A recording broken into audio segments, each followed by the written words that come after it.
I'm Jim DaCosta, spokesperson of the Faculty Honors Committee here at Fairfield Ward High School. The purpose of our committee is to secure and safeguard in a central location the awards and certificates representing the excellence, academic accomplishments, and memorials of our staff, teachers, coaches, and administrators.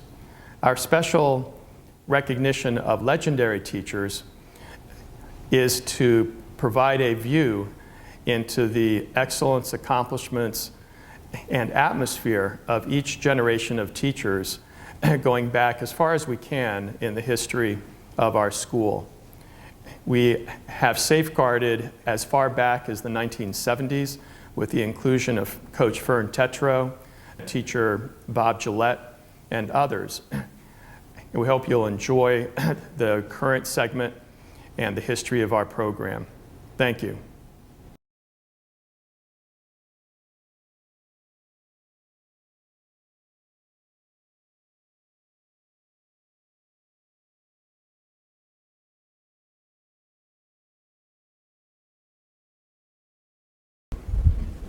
So good afternoon, everyone. My name is Paul Cavan. I have the great privilege of being the principal at Fairfield Ward High School, and I'm so pleased to celebrate and welcome our legendary teachers today, who we have the opportunity to recognize. I want to thank Mr. DaCosta and his committee and all their hard work and dedication to putting on ceremonies like today. And to me, the reason why this is so important, primarily because, one, the stressful time of year it is as we are trying to wrap up another school year. But it gives me the opportunity, and I hope to you as well, to just reflect on why we are in the profession that we're in, right?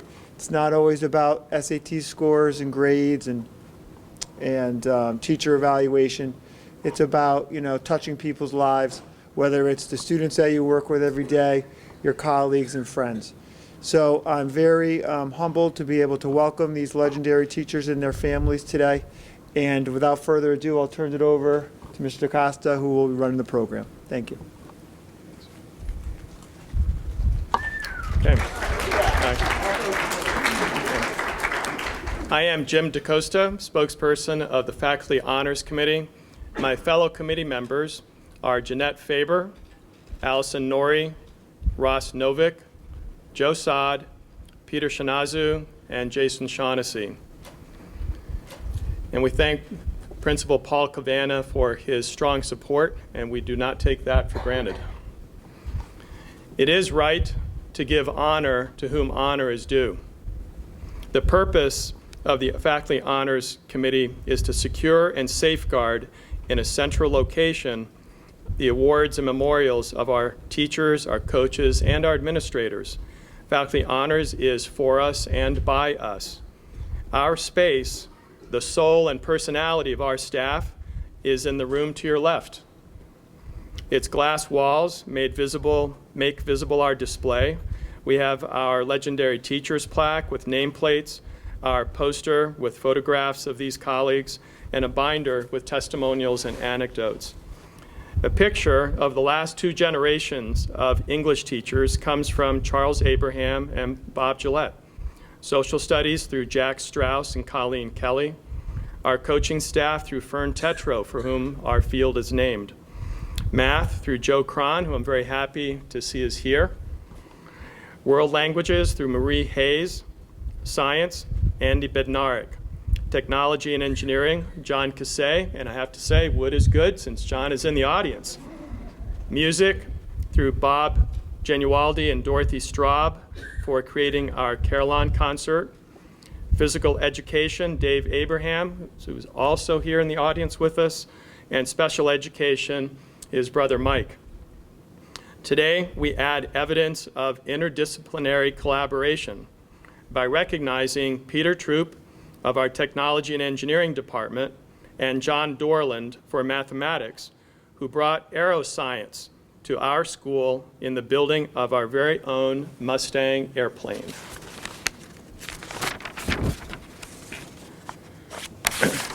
The structure of our ceremony, there'll be an introduction of Peter, and then Peter's speech, then an introduction, 2 introductions of John, then John's speech, and then we have the messy communal unveiling of the plaque at the end. The meeting will end, I think, between 3:15 and 3:30. We will be out on time. To introduce Peter Troop, I give you Kara Chandler. John and I are in reverse order. So Dave Abraham is going to introduce. By which I meant. Okay. If that's the glitch of the day, I will take that happily. So Dave Abraham to introduce John Dorland.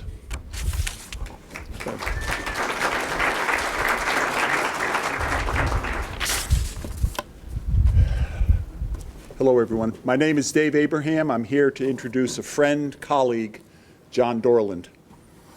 After graduating from Southern Connecticut State College in 1969 with a BS in education, John began his math career teaching at Roger Ledlow High School, starting salary back then, $7,000 a year. Both high schools were bursting at the seams with more than 2,100 students at each school. John taught algebra, geometry, pre-cal, general math, computer programming, and consumer math during his time in Fairfield. Early on, John got involved in the FEA by being on the negotiating teams, especially in working on salary issues. He talks about creating salary schedules before calculators and computers. When the technology arrived, it made that work so much easier, faster, and more accurate.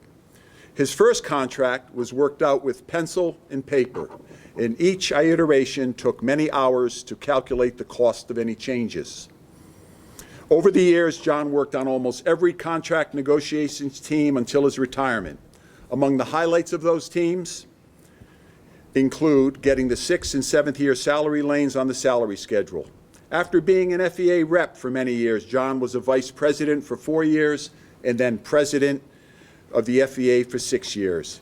He was a tireless advocate for teachers and the dignity of the profession. He believed that it was important for him to do his part to improve education and to help students.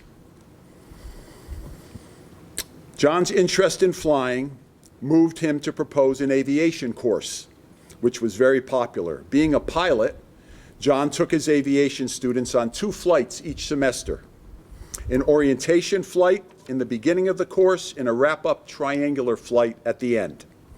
In those flights, each student was required to plan for their leg using what they had learned in class, including navigation, weather, briefing, and FEA rules for these types of flights. John even let them actually fly the plane for a portion of their time in the front seat. What a great example of applying classroom skills in real life. After consolidation, the aviation course was eliminated, but John was not deterred. He worked with Peter Troop, and the Aero Science plane construction class was created. It was a dream come true for John and his students. It took more years than originally planned to complete the plane, but they eventually saw that goal achieved and watched as it took off and flew around Sikorsky Airport one Saturday morning. John finished his career working the last 5 years at the Walter Fitzgerald Alternative Learning Center, teaching math. He began teaching with slide rules, blackboards, mimeograph machines, and inter-office snail mail. Early on, overcrowded schools meant all classrooms were used every period, so teacher workrooms were smoke-filled spaces with lots of faculty working in that space. His career ended with graphing calculators, smart boards, copy machines, computers, smartphones, and the internet. It gives me great pleasure to introduce to you John Dorland.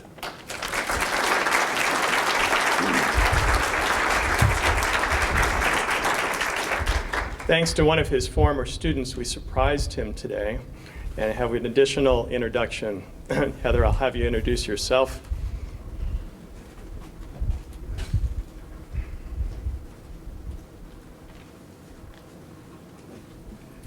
So public speaking is a lot harder than flying an airplane, just saying. Good afternoon, everyone. My name is Heather Buxton, and it is an absolute honor to be here with you today. I was bitten by the aviation bug when I was 8 years old and sat in the cockpit of an American Airlines DC-10 while traveling on vacation with my family. However, that passion lay dormant for many years until 1990, when I had the privilege of taking Mr. Dorland's aviation class at Fairfield High School. Mr. Dorland awakened that love for aviation. Under his tutelage, I promptly acquired my private pilot's license and flew my high school friends around Connecticut, Massachusetts, and New York. This passion for flying, which Mr. Dorland instilled in me, blossomed as I pursued a career as a pilot after graduating from college. I currently fly internationally as a pilot for American Airlines on their largest aircraft, the Boeing 777. My dream to fly for American Airlines would definitely not have come true, sorry, had it not been for the dedication, expertise, and guidance of Mr. Dorland. Sorry, I don't think he knows how much he means to me. His encouragement and passion inspired me to reach for a goal that, because of him, suddenly felt attainable.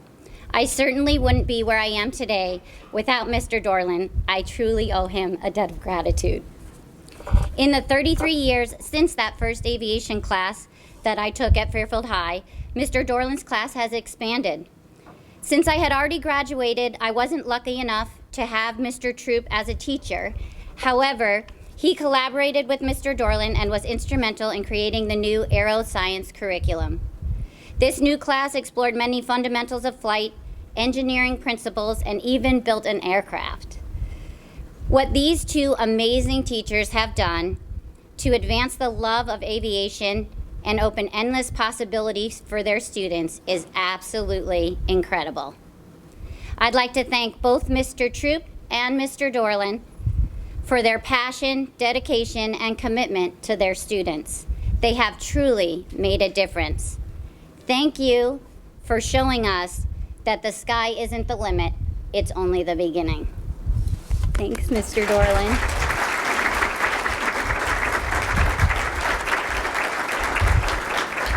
And if you'd like to come up, I just want to take a moment longer to present Mr. Dorland with this token of gratitude on behalf of myself and American Airlines. The inscription reads, American Airlines Honorary Captain John Dorland, in appreciation and recognition of your commitment to provide the foundation of flight, inspire the next generation, and instill a love of flying in all your students. Oh, thank you. You're welcome. Thank you.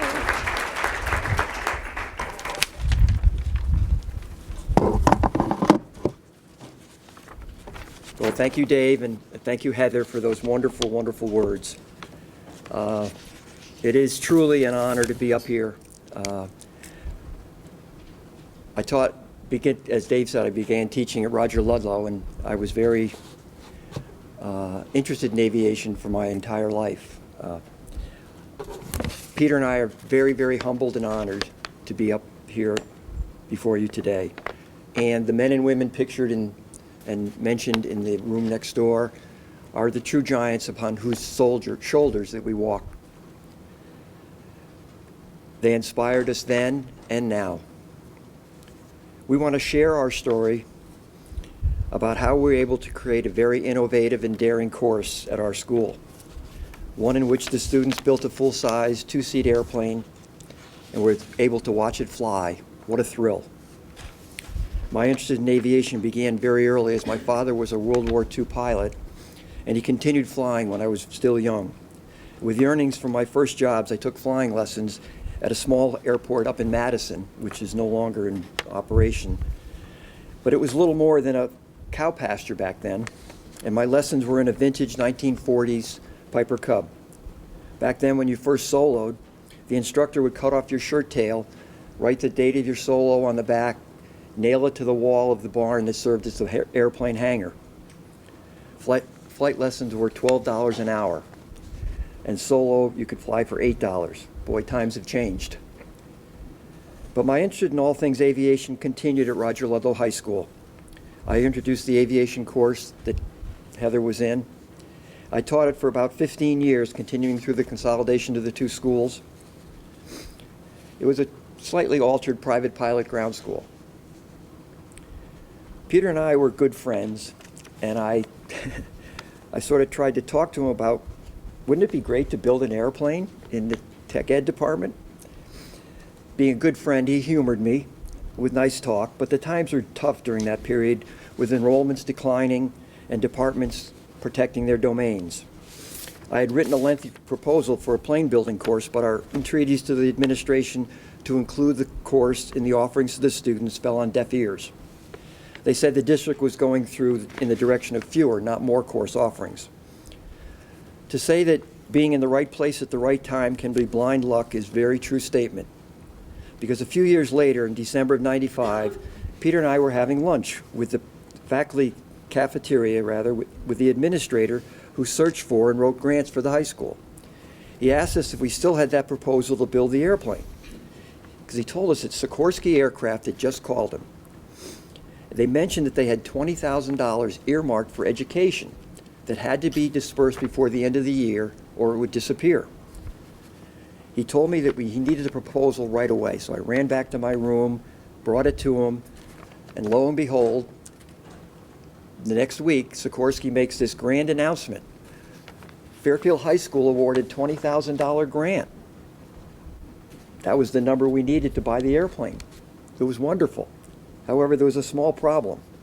Peter and I had neglected to inform the administration that we had submitted the proposal. Our memo to report to the main office was in our boxes the very next morning. But Peter and I had prepared our response about our plan for the course. It would be called Aero Science. It would be a 2-period-a-day, team-taught endeavor. We wanted to make sure the course might appeal to a broad section of students. So 3 or 4 periods a week, I would teach aviation-related topics like aerodynamics, meteorology, FAA rules, navigation, things like that. The remaining time, we would work on the construction of the plane. So fortunately, the administration believed in us, and we were thrilled with the student interest in the selection of the first class. We had a great mix of traditionally tech ed and academically oriented students, including the valedictorian of the senior class, Rocky Fishman. He was supposed to be here. He couldn't make it? Okay. And we had 5 or 6 girls. It was wonderful. They not only learned about aviation and plane building, but they also gained experience in working with and appreciating people with different abilities, skills, and backgrounds. Those interactions were a big part of the outcomes that we sought. I'd like to turn this over now to, who's introducing Peter, Kara? Okay. So you introduce Peter, and then I'll finish up at the end. Show the audience the plaque. Oh. And also some of the fair chief.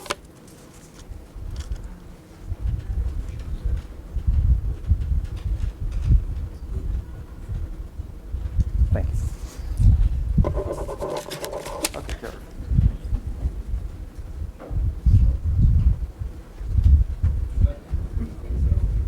Hi, everybody.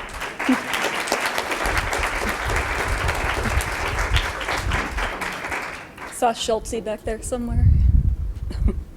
My name's Kara Chandler, and I was in the first and second year of the Aeroscience Technology class. And I met Peter Troop when I was 5, and his son Will and I went to Riverfield together. And growing up, I never thought I'd be in a class with Peter. And then sophomore year, geometry class with John Dorland, staring up at the planes all the time, hanging from the ceiling. He was so excited to talk about aviation and this class that was coming, and you know, tried to get us interested in applying for it, and so I was. And the first year there were 2 of us, 2 girls in the class, yeah, just 2. And then the second year there were more. And that started my whole career. Now I'm at the Department of Transportation for Connecticut. And yeah, so Peter's been, since 1983 I've known Peter. And so, and then we built an airplane. I did the whole control assemblage for the plane, and that's all. That's what I got. and Peter Troop. All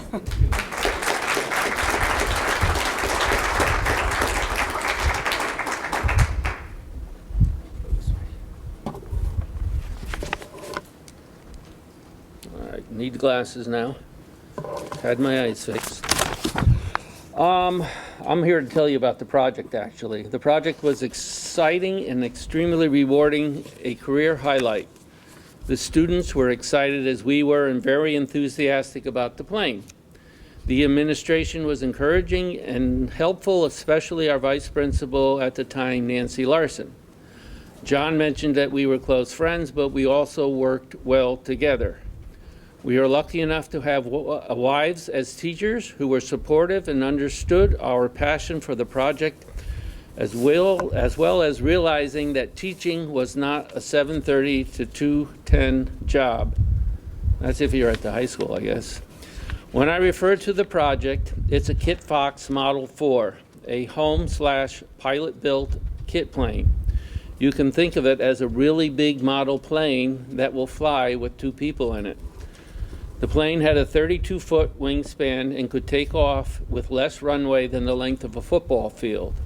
It had wings that folded back to the fuselage so that you could store it in a one-car garage. It could be towed by its tail on the large Tundra tires of the main landing gear. The plane had a 56 horsepower 2-cycle Rotax engine. Pilot-built airplanes are considered experimental, and if you look at the picture of the plane, you can see experimental on the side, by the FAA, and they have stringent yet more relaxed rules regarding their construction. As in life, not everything with the project was easy.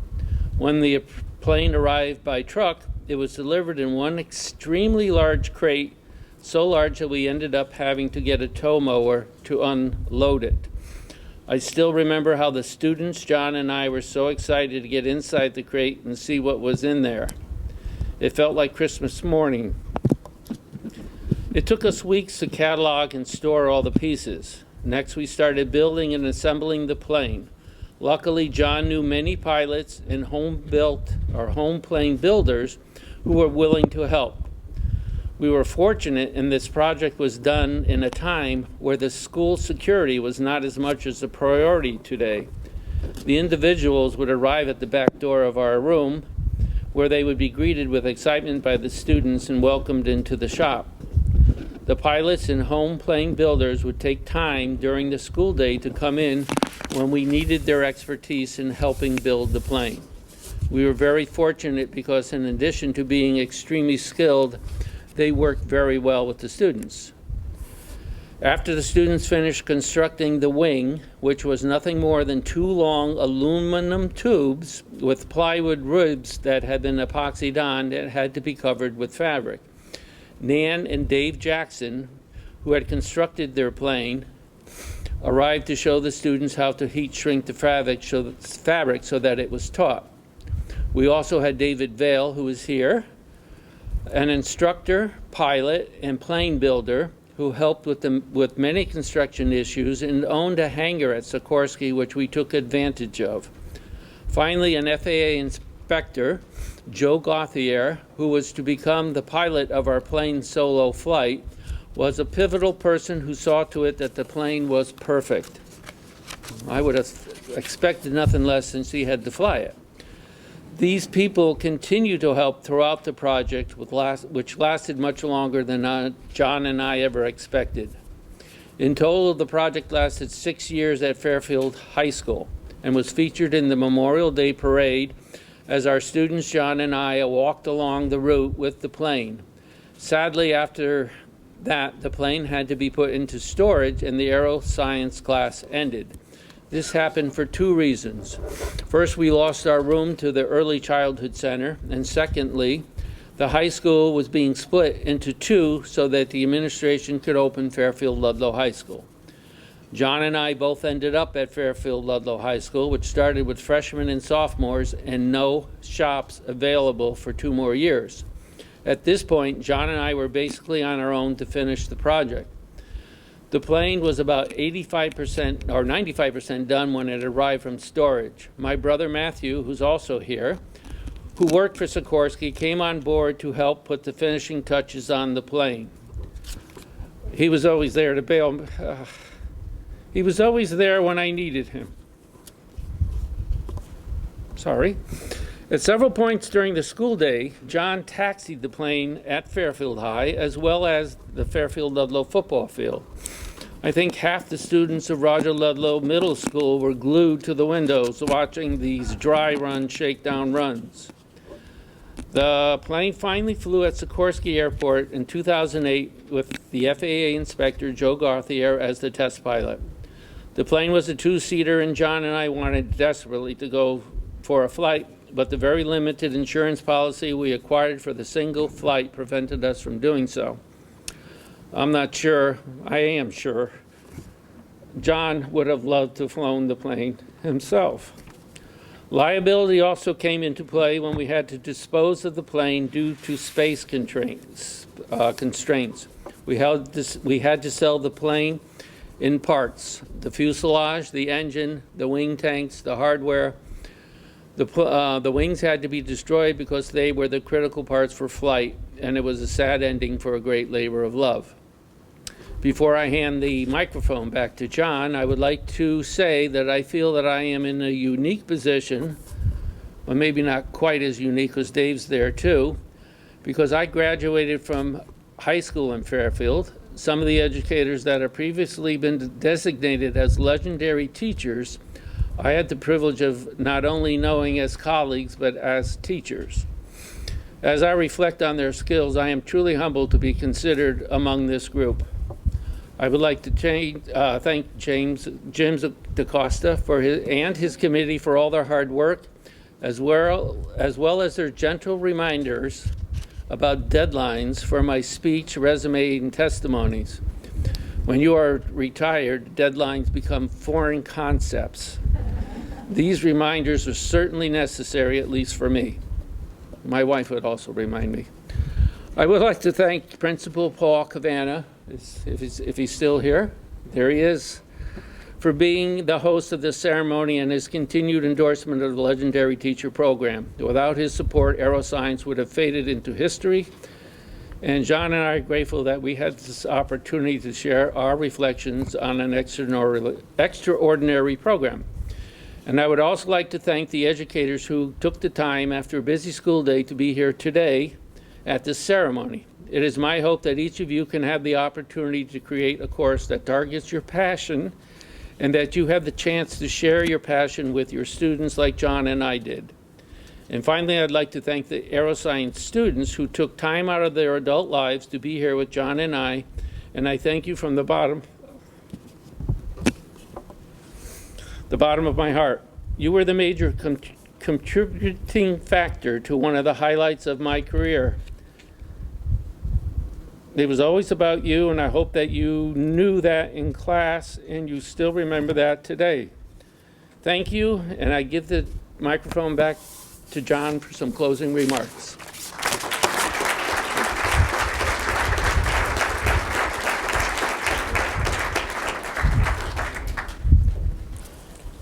I also want to thank several people who were vital in the completion and the success of our course. I'd like to have them stand. David Fail. Dave, please stand.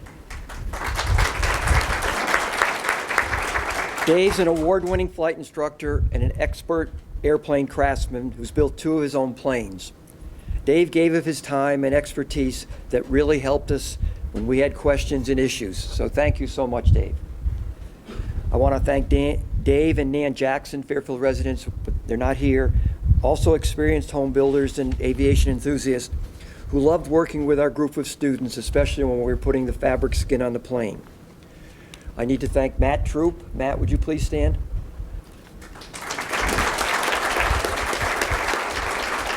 Matt is an inspiring problem solver and master of all things mechanical.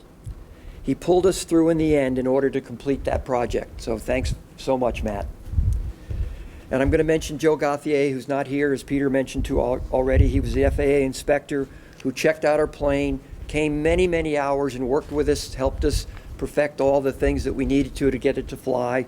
And again, he was our test pilot for our maiden flights. In closing, Most of you sitting here today will not have the opportunity nor the desire to propose a new course to teach, but we all want to inspire the students that we interact with. Teaching is a very, very challenging career. The rewards can be tremendous as we see our students succeed, and we know that we are an instrumental part of that success. The spark we instill in a student might not get revealed or ignited right away, like Heather, Jim, several other students who are here. Would the students from the class please stand? Ari, Kara, Jim, Heather. They made the class so much fun. They were so enthusiastic. Peter and I kept pinching ourselves saying, this is great. We're not working, we're having fun with these guys all the time. It was terrific, really. We had one other student, foreign exchange student. I'm not sure if he was in with Jim or Kara, but he also is involved in aviation. He's working for DHL over in Germany. You might not know that you instill a spark in a student, and it might not get revealed or ignited right away, and you might never know that it got ignited. Several of our former students that we've indicated have gone into aviation. Remember that each and every one of you has the power to positively affect the lives of students just with your passion and commitment that you display each and every day.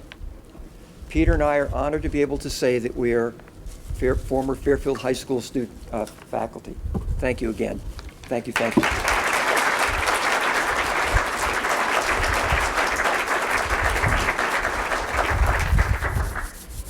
Okay, this is the awkward part of the ceremony.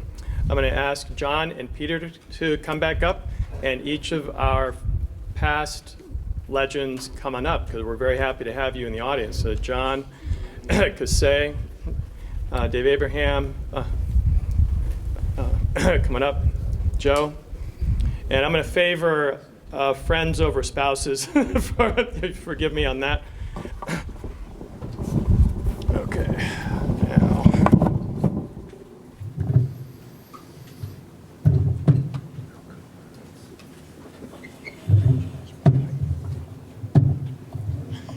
Now, thanks to our superintendent, we have some really nice water bottles. And thanks to Paul Cabana, we managed to have one each for our legends. So make sure you grab one at the end. Thank you very much. And John and Peter first. So one of you stands here, and one of you stand there. And then the three of you coming up. And you face this way. This is Peter's, this is John. So what's going to happen is that when I say so, you'll pull off your name tag. Come on the other side. And Dave, if you put your hand on his shoulder, put one of your hands on his shoulder, on his shoulder, on his shoulder. There we go. Okay, now we need the tech ed department. If you're in the tech ed department, come on up. Tech ed department, where are you? Wood is still good. Technology and engineering. Okay, they're out building somewhere. Okay, math department. We have some math department people here. Oh, we didn't have a sign-in today, did we? Okay. All right, science people. Let's do science people. And the spouses and former students. So spouses and former students of the course coming up. Spouses, former students of the course. Come on down. And just stand on one side or the other. There we go. With one hand on shoulders.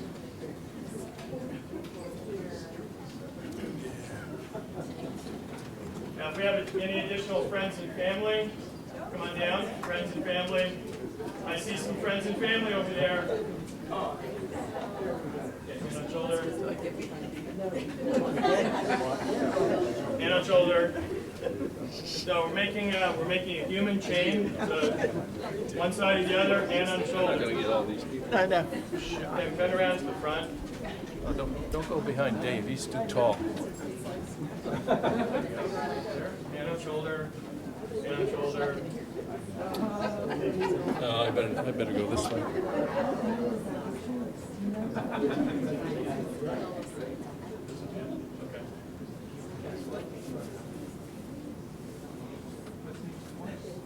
All right. Your choice. One of you go first. Okay. Feel it.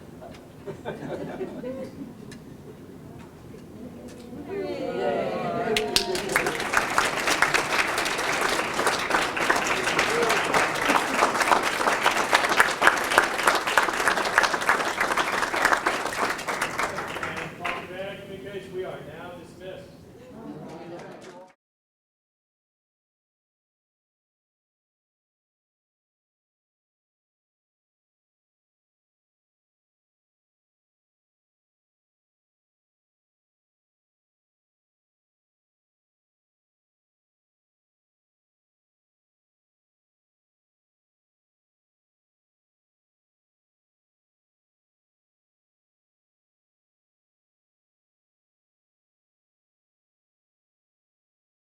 Hello again.